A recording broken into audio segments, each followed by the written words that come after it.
अस्सलाम वालेकुम टिक टाक वाले भराओ के हाल चाल है। उम्मीद है सारे भरा ठीक हो सन। माशाल्लाह जनाब ए लगाए सन 11 पीस 1 2 3 4 5 6 7 8 9 10 ते 11 ठीक है।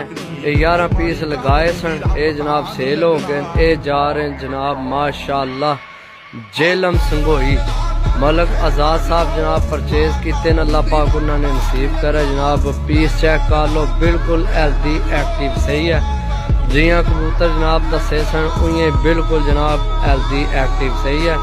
बाकी जिस भरा कबूतर लैने पर जनाब एक तो टिक टाक का सानू फॉलो करो ते दूसरा जनाब यूट्यूब ते साडा पहुंच पिजन जनाब चैनल है उत्थे जाके सानू सबसक्राइब करो ताकि असी जनाब तुहाडे भरावां वास्ते एडी मेहनत करी ना ते जनाब साडी जेड़ा